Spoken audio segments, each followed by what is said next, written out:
বলুন তো কি বানানোর জন্য প্রস্তুতি নিচ্ছি।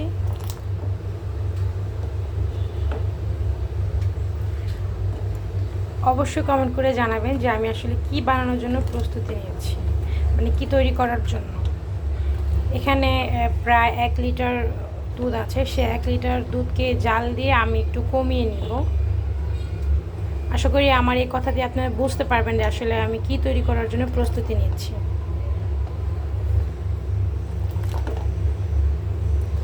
আর এই দুধগুলো কিন্তু দোকান থেকে কিনা না।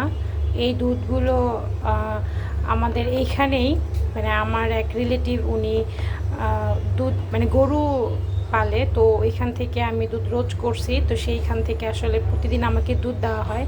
তো দেখা যায় যে একদিন বা দুদিন দুধ দেয় না, সেক্ষেত্রে জমে যায়।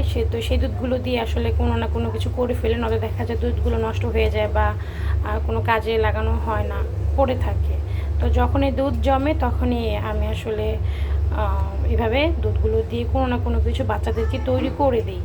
তো এই দুধগুলো কিন্তু একদম খাঁটি দুধ। মানে এই যে দেখেন, দুধের কালার দেখে আসলে বোঝা যাচ্ছে। আমার ছেলে যখন ছোট ছিল তখনও আমি দোকানের থেকেই, মানে কেনা দুধ কখনই খাওয়াইনি, এরকম দুধ রোজ করে তারপর ওদেরকে দিছি। এখন মেয়েকেও দিই রোজ করা দুধ। আর ছেলে যখন অনেক ছোট ছিল, মানে প্রায় 1.5 বছরের মতো, আমি যে ফর্মুলা ছিল ওটা খাওয়াইতাম, তারপর ছেলেকে এরকম লিকুইড দুধ দিতাম। এরপর মেয়েকেও প্রায় 1 বছরের মতো আর কি ফর্মুলা দিছি। এরপর আবার মেয়েকে 2 বছরের পর, ডাক্তার যেহেতু বলে যে বাচ্চাদেরকে 2 বছরের পর গরুর দুধটা দেওয়া ভালো, মেয়েকে 2 বছরের পর থেকে আসলে এরকম গরুর দুধ দেওয়া শুরু করছি।